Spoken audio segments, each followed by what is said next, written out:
Il reste moins de 4 heures pour décider les plus indécis des électeurs et les partis politiques y comptent bien.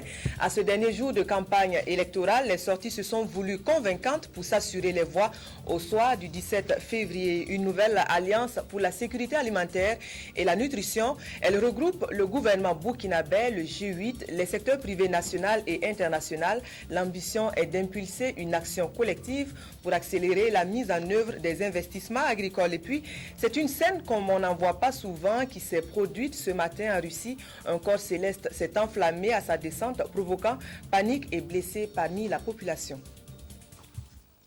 Voilà qui fait la une de l'actualité en ce jour. Bonsoir, merci de nous suivre tout de suite. Direction la présidence du Faso pour commencer. Les audiences de la journée ont porté autour de la diplomatie et la résolution des conflits dans la sous-région avec le Premier ministre bissau-guinéen. Il a été question du processus de paix pour la Guinée-Bissau, tandis que les émissaires du secrétaire général des Nations Unies sont venus faire le point sur la situation au Mali. Boukari Ouedraogo. Deux émissaires du secrétaire général des Nations Unies chez le président du Faso Blaise Compaoré.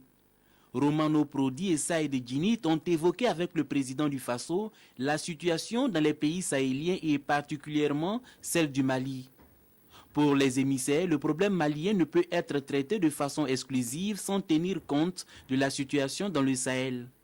Les Nations Unies restent unanimes, le développement du Sahel est la seule voie pour tenir éloigné le terrorisme. Ma activité, c'était de mobiliser, pas seulement l'Union européenne, les États-Unis ou les pays européens, mais aussi la Chine, la Russie, tous les pays du monde qui sont intéressés à la lutte contre le terrorisme, les mobiliser pour le développement parce qu'il n'y a aucun espoir de battre le terrorisme sans un développement rapide, un développement fort, donner l'idée qu'il y a un changement. Romano Prodi a par ailleurs affirmé qu'il n'y a pas de solution militaire sans proposition politique et vu la libération des villes au nord du Mali, il est plus que nécessaire de renouer avec le dialogue politique. Actualité oblige, la prestation remarquée de l'équipe nationale du Burkina à cette Coupe d'Afrique des Nations 2013 s'est aussi invitée aux échanges. Donc félicitations au peuple du Burkina Faso et félicitations au président de la République et en particulier pour toute l'énergie qu'il a mise pour développer le football du Burkina et il a donné des fruits. Deuxième personnalité reçue par le président du Faso, le Premier ministre bissau-guinéen. Je suis venu porter un message du président de la République de Guinée-Bissau à son frère, le président Blaise Compaoré, et aussi de faire un peu, de passer des informations sur les différentes réformes que nous sommes en train de reprendre en ce moment en Guinée-Bissau et l'informer sur la situation de transition en Guinée-Bissau. À en croire Rui Barros, la situation aujourd'hui en Guinée-Bissau est sur la voie de la normalisation et d'ailleurs les partis politiques ont signé un accord et sont présentement en train de préparer une feuille de route qui va être bientôt soumise au chef d'État de la CEDEAO. À l'issue de la visite au président du Faso, le Premier ministre guinéen a été reçu par son homologue du Burkina avec Luc Adolphe Thiaw. Il a aussi été question de faire le point sur la transition en Guinée et s'assurer une fois de plus du soutien des autorités burkinabées. Je suis passé pour une visite de cortésie au Premier ministre et donc on a abordé en termes généraux l'objectif de ma mission ici au Burkina. Donc ça s'est bien passé. Je suis porteur, comme vous le savez, j'avais dit hier un message de notre chef d'État au président Blaise et aussi de faire un point de situation sur l'évolution de période de transition en Guinée-Bissau. Donc c'est ce message que j'ai transmis aussi au Premier ministre pour l'informer où nous sommes en ce moment. C'est tout l'appui que Burkina est disposé à nous donner pour accomplir cette tâche difficile. Comme vous pouvez le savoir, ça c'est mon deuxième pays. Voilà. Donc pour moi, c'est bon de recevoir des conseils de quelqu'un qui a déjà d'expérience en cette marche. Rui Duarte Barros, Premier ministre guinéen, au micro de Jacques Lamissa Tarpaga. Et puis, autre point de l'actualité, le Burkina se met à l'heure de la nouvelle Alliance pour la sécurité alimentaire et la nutrition. C'est une action conjointe du gouvernement burkinabé, des pays membres du G8 et du secteur privé national et international. L'ambition est de promouvoir une action collective pour accélérer la mise en œuvre des investissements agricoles. Nyarkiteda. 451 millions d'euros, soit près de 300 milliards de francs CFA, seul au montant que les États-Unis, l'Allemagne, le Japon, le Canada, l'Union européenne et la France vont mobiliser pour mettre à la disposition du Burkina pour la mise en œuvre de la nouvelle alliance pour la sécurité alimentaire et la nutrition. La sécurité alimentaire et la nutrition, un des défis que le Burkina Faso compte impérativement relever pour créer les conditions favorables pour un développement durable selon le Premier ministre qui dit avoir tracé les voies à suivre pour y parvenir. Que la sécurité alimentaire et nutritionnelle repose essentiellement sur notre agriculture qui demeure le principal pilier de notre économie. Entre autres actions, le renforcement des capacités des producteurs et la mise à leur disposition d'équipements modernes, d'intrants de semences de qualité. L'appui au développement de l'agrobusiness, le renforcement des actions d'aménagement des périmètres irrigués, la construction d'infrastructures de transformation, de conservation et de commercialisation. Ce sont des actions contenues dans le référentiel du Burkina, la stratégie de croissance accélérée et de développement durable et qui seront soutenues par le G8, dont la France est le chef de file dans le partenariat pour la mise en œuvre de la nouvelle alliance pour la sécurité alimentaire et la nutrition au Burkina.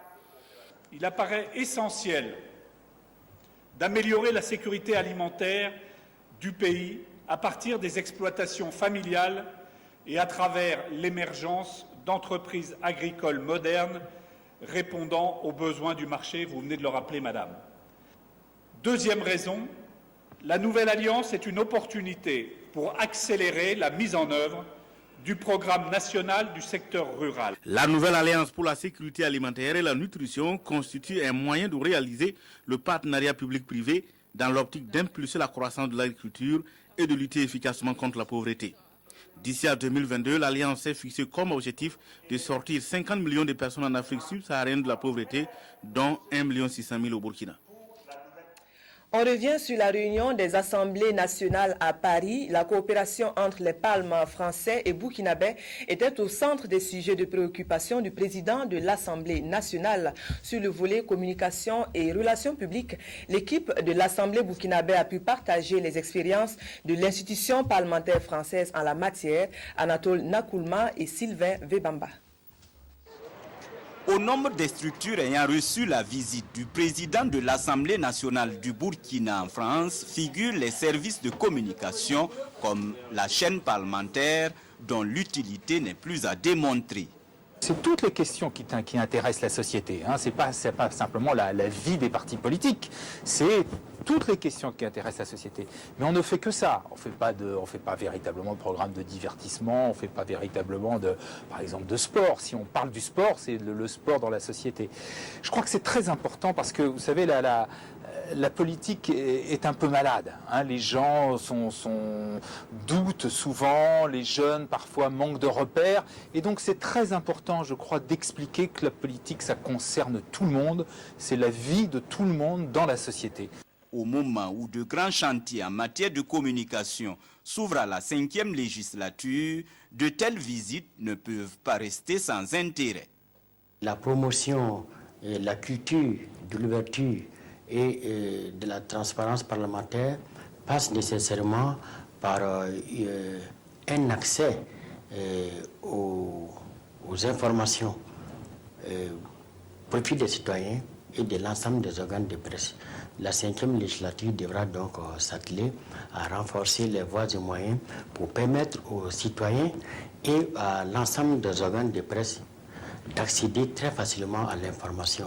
Accéder à l'information à travers tous les supports appropriés, accéder aussi à l'information en français dans la langue nationale.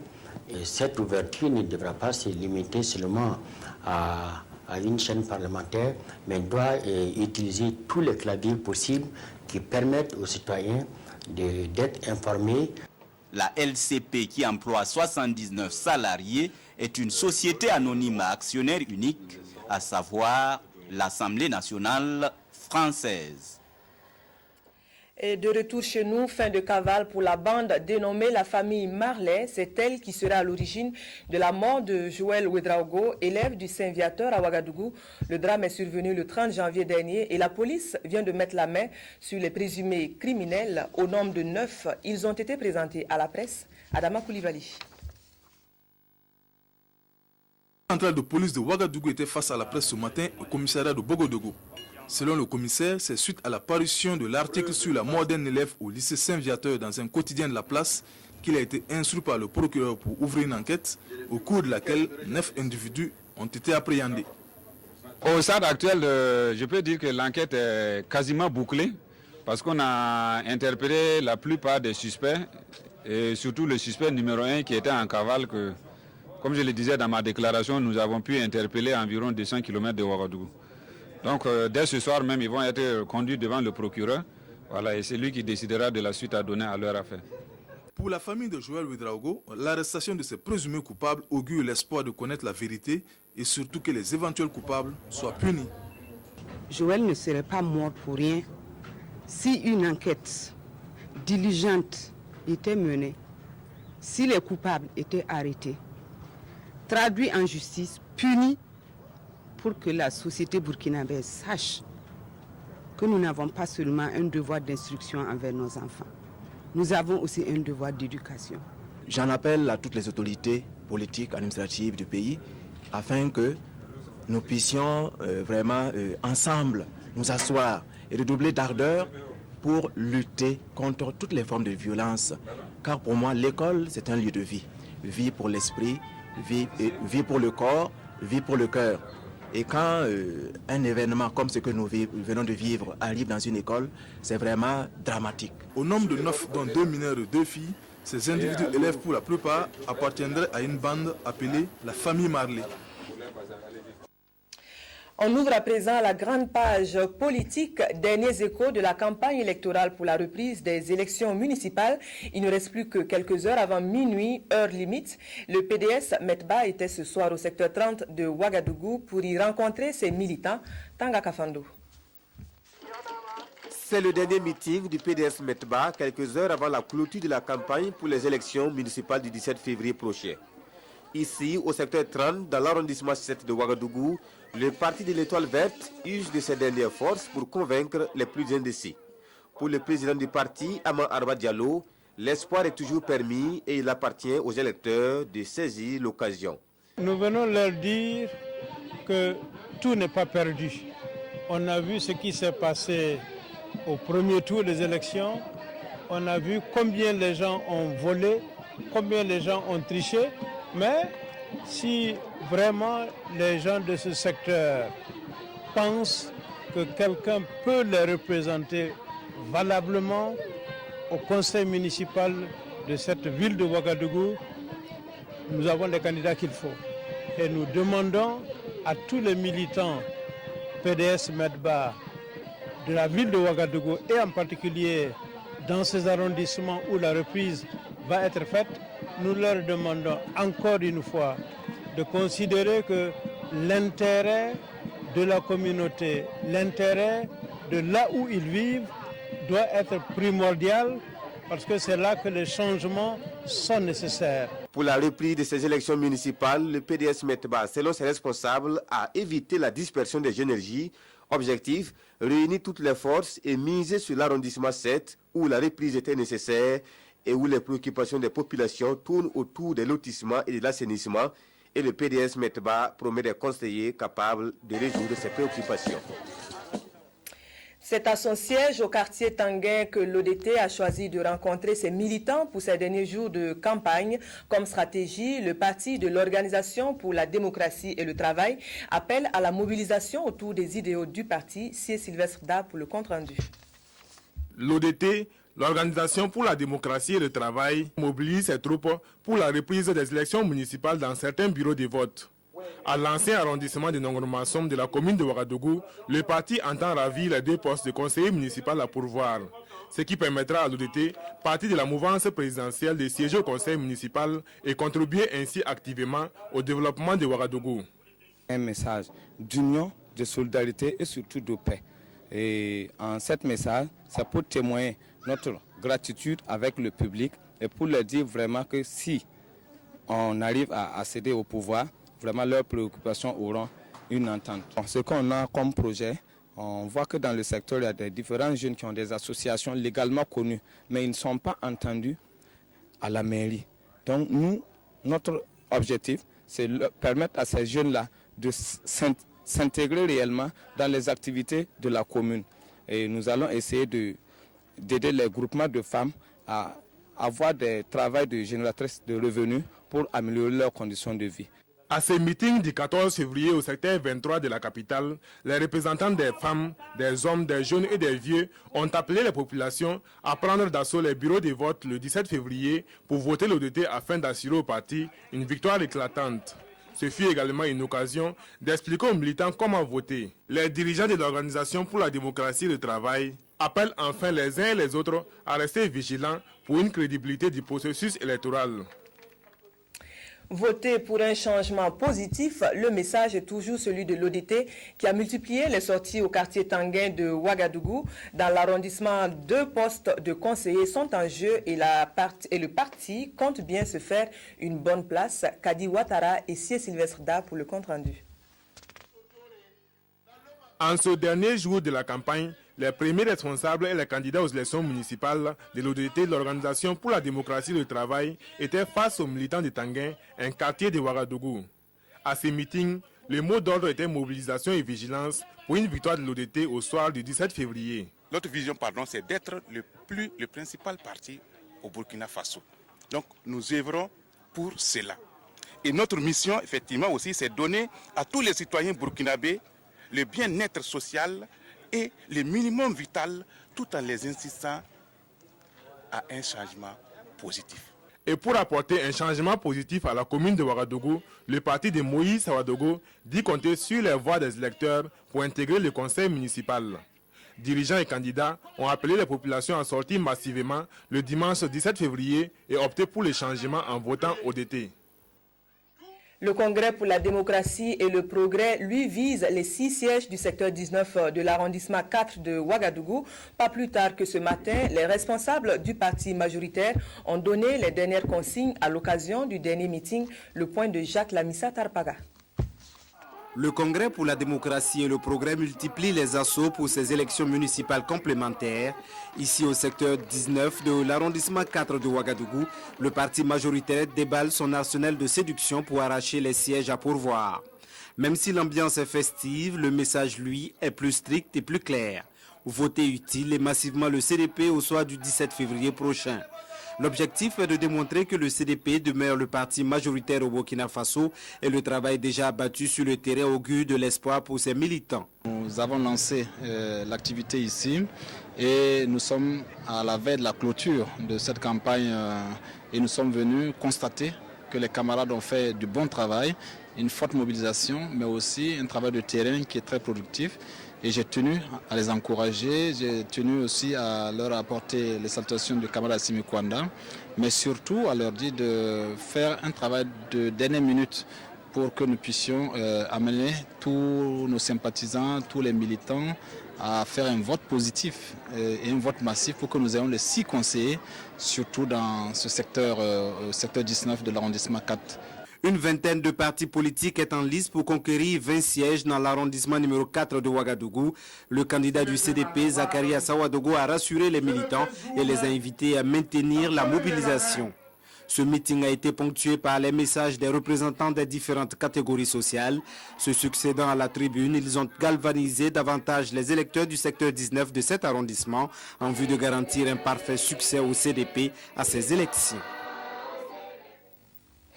Même appel à la mobilisation hors de Ouagadougou pour le CDP. L'équipe du Congrès pour la démocratie et le progrès chargé de la campagne dans la commune de Gawa était à Boukéo Lobby. Au programme, rassemblement sur les dernières consignes avec les militants de la localité d'Ilaré Sié Yen, Christophe Da. À Boukéo Lobby, le Congrès pour la démocratie et le progrès qui avait remporté les 2 sièges en jeu dans les élections municipales du 2 décembre compte bien rééditer l'exploit dans ses échéances complémentaires. Pour ce faire, le CDP a rassemblé les électeurs de la localité autour d'un meeting pour leur demander de renouveler leur confiance au parti majoritaire. Nous avons fait une stratégie, nous avons été plus pratiques parce qu'il n'y a que 40 inscrits et nous avons fait de porte à porte pour voir les inscrits. Il y a 35 qui sont présents et 5 sont en déplacement en Côte d'Ivoire. Donc nous avons voulu travailler avec les 35. C'est vrai que d'autres ne sont pas inscrits, ils sont là, il n'y a pas de problème pour écouter le message, mais les 35 sont tous là. Voilà. Et le message, c'est leur dire de voter utile. Et pour voter utile, c'est voter CDP, justement, pour qu'ensemble, nous puissions accompagner le programme de son excellence Blaise Compaoré, bâtir ensemble un Burkina émergent. Particulièrement pour ce village, d'abord,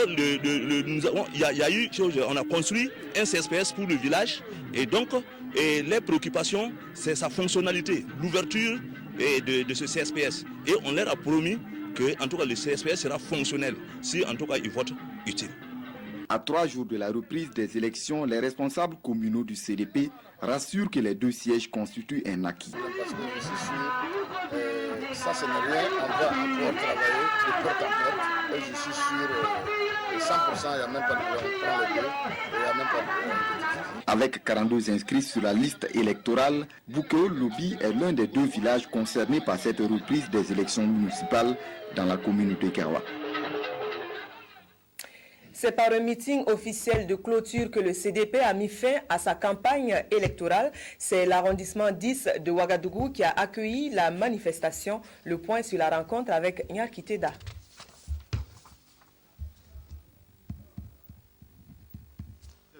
Les militants du Congrès pour la démocratie et le progrès, CDP, entendent ici l'hymne du parti pour annoncer la victoire du 17 février prochain. Démocratie, progrès, mobilisation des grands jours, les militants sont venus des sous-sections de la capitale pour écouter les dernières consignes de leurs responsables. Pour nous, c'est une présence très forte, c'est une mobilisation remarquable et nous sommes satisfaits parce que nous nous sommes adressés directement à nos responsables pour leur donner les dernières consignes avant le vote le dimanche prochain. Il faut rester mobilisé, qu'il faut retrouver sa carte d'électeur, qu'il faut bien voter parce que nous avons eu beaucoup de bulletins nuls et qu'il faut, pour un certain nombre de nos responsables dans les bureaux de vote, être attentifs à l'ensemble, en tout cas, du processus électoral au sein du bureau de vote, notamment les bulletins de dépouillement, les PV.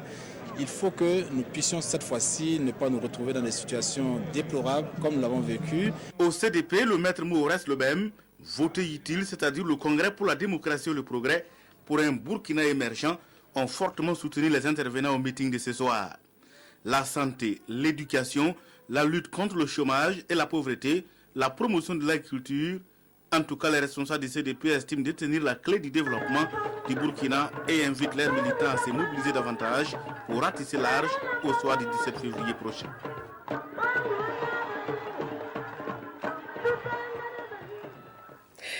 Le porte-à-porte, c'est l'approche du parti Le Faso autrement à cette campagne électorale pour la reprise des municipales. Objectif, mieux informer les militants sur les motifs de la reprise des élections et les inciter à voter en faveur des idéaux du parti. Nathalie Savadogo pour le compte-rendu. Nous sommes à Zongo, un quartier de l'arrondissement de Boulmigo. Ici, Serge Alain Dipama, candidat du parti Le Faso autrement et ses coéquipiers font du porte-à-porte pour convaincre les électeurs à voter massivement pour le parti le 17 février 2013. Nous nous attendons de la population de nous faire confiance parce que déjà ce qu'on a fait, c'est pour leur dire que nous voulons qu'ils votent Le Faso autrement pour que nous puissions accomplir ce qu'ils demandent. À Tanguay, dans l'arrondissement numéro 4, le défi reste le même. Assurer la victoire du Faso autrement. Et Omar Sawadgo, coordonnateur du parti, invite ses militants à maintenir la mobilisation. Alors nous faisons du porte-à-porte, nous rencontrons les gens là où ils sont, que ce soit 10 personnes, 20 personnes, c'est ce qu'on fait. Alors nous n'organisons pas de meeting. Consigne bien notée. Les responsables du parti au cours de leur passage ont tenu à expliquer le pourquoi de la reprise des élections et comment voter. L'Union pour le progrès et le changement a opté pour une caravane d'incitation à voter à travers les deux secteurs concernés par la reprise de l'arrondissement 5 de la capitale. Le message est resté le même, confirmer la victoire du parti au soir du 17 février. Karim Namouano. Confiance et optimisme, ces jeunes militants le manifestent par la ferveur et la joie. Les enjeux, 11 sièges à ravir, 23 partis à supplanter dans les deux secteurs de l'arrondissement 5. Dans les rangs de l'UPC, on affiche la détermination à toute épreuve. UPC a toujours abordé ces échéances-là avec beaucoup de détermination, avec beaucoup d'engagement, parce que nous savons ce que nous avons fait comme travail sur le terrain. Et c'est justement avec cet enthousiasme-là que nous sommes sur le terrain aujourd'hui. C'est la dernière ligne droite. Donc nous avons décidé de faire le tour un peu au niveau de l'arrondissement. Les militants de l'Union pour le progrès et le changement embarquent destination les 13 bureaux de vote où est programmée la reprise des élections. Les directives de campagne sont précises. Convaincre à tout prix les indécis pour offrir la majorité à l'UPC. Dans cet arrondissement numéro 5 là, et tout le monde sait que l'arrondissement revient à UPC. Et le message que nous sommes en train de donner tout simplement, c'est pour dire que l'arrondissement devrait rester pour UPC. La caravane poursuit sa route, les militants leur clameur, avec à l'esprit que leurs efforts ne seront pas vains. Appels et mobilisations identiques dans le quartier Tanguin de Ouagadougou. L'UPC appelle militants et sympathisants à confirmer la position de force montante du parti. Un meeting qui se voulait celui des dernières consignes avant la clôture officielle de la campagne électorale. Abdul Rasmane Zongo.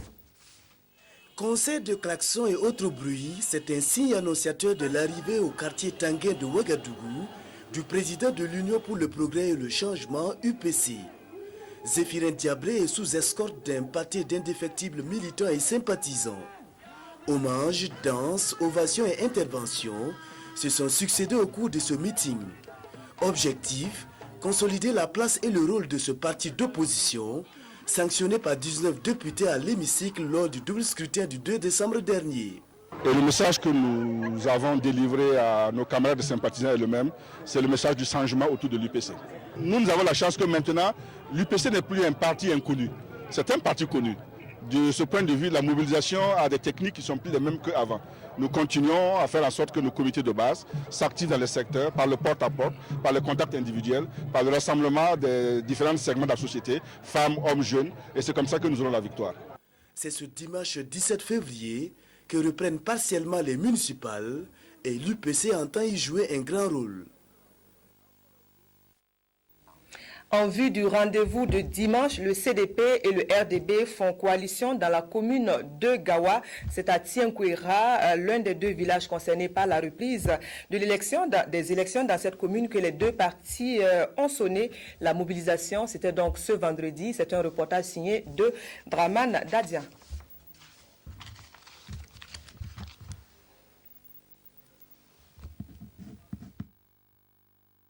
Soutien du CDP au RDB, le Rassemblement pour le développement du Burkina, à quelques heures de la clôture de la campagne pour les élections municipales complémentaires du 17 février prochain. Dans les villages, on a eu des problèmes. On a eu des problèmes avec notre candidat qui est le CDP.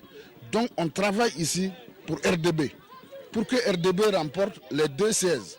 Parce que RDB, on est en coalition avec RDB pour prendre la mairie. Ce que j'ai à dire, c'est de dire à les gens de calmer toujours, c'est le fair play, ce n'est pas la peine de se faire bagarre, mais on va travailler de porte en porte pour que vraiment le RDB remporte. Ici à Tienkwera, les 88 inscrits sont appelés aux urnes dimanche et avec cette coalition, les deux candidats du RDB au poste de conseiller de ce village se disent plus que jamais confiants. Le candidat RDB, il est très content de voir l'appui du CDP. Parce que nous sommes un grand parti, donc nous sommes venus pour l'appuyer. Et lui, dans la confiance de sa communauté, il pense qu'il va arracher les 2 sièges. Les bureaux de vote des villages de Boukéouloubi et de Tienkwera sont concernés par la reprise de cette élection dans la commune de Gawa. Avec 8 partis en lice, le jeu d'alliance à ce scrutin est donc d'actualité. Voilà donc pour la grande page électorale de ce journal. Retour chez nous et de 4 pour le festival Rendez-vous chez nous. Le festival dévolu aux arts de la rue de Ouagadougou a débuté ce jeudi à Komsilga. Durant tout le week-end, Komsilga, Ouagadougou et 7 autres localités environnantes de la capitale pourront voir les arts de la rue sous toutes ses formes. Salif Belem et Fousseni Kindo pour le compte-rendu. Les marionnettes géantes de Boromo au lancement de la 4e édition du Festival international de rue. Rendez-vous chez nous. Nous avons plus de compagnies déjà qui viennent sur le festival, surtout d'Europe. Et nous avons un projet 4 continents, un projet qui a fait le tour de ces 4 continents qui termine à l'orphelinat de Lumbila. Nous avons aussi les artistes qui vont déjà pouvoir retravailler tout le spectacle parce que nous avons plus de 15 compagnies qui viennent d'ailleurs, surtout d'Europe. Pour cette édition 2013 du festival, les organisateurs ont encore voulu voir les choses en grand. Cette année, la manifestation met en exergue la place de l'artiste dans la prévention des conflits en Afrique.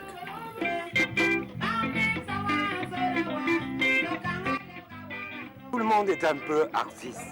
On peut être artiste avec la voix, en chantant, en peignant, mais on peut être aussi un artiste de vie, simplement. Et ici, en Afrique, vous le savez, lorsque quelqu'un qui est un peu ancien, qui a la sagesse, est capable de tout écouter et de prendre les conflits pour en faire de la paix. Et en particulier ici, à Ouagadougou, où il y a cette cérémonie qui s'appelle le faux départ. On célèbre la paix. Et bien pour célébrer la paix, non seulement la célébrer, mais pour la défendre bec et ongle, il faut être un sacré artiste. Parce que la tentation, c'est de faire la guerre. Komsilga, une commune rurale dans la banlieue ouagalaise, se présente désormais comme le siège du festival. C'est là que toutes les éditions du festival ont été lancées et pour ce 4e rendez-vous, qui mieux que le maire de la commune pour être parrain. Nous régissons du choix de notre commune pour habiter chaque fois les lancements. Donc nous contribuons à l'organisation, à la mobilisation et à l'équipement matériel de cette cérémonie. Rendez-vous chez nous est une manifestation culturelle exclusivement réservée à la rue et entièrement gratuite.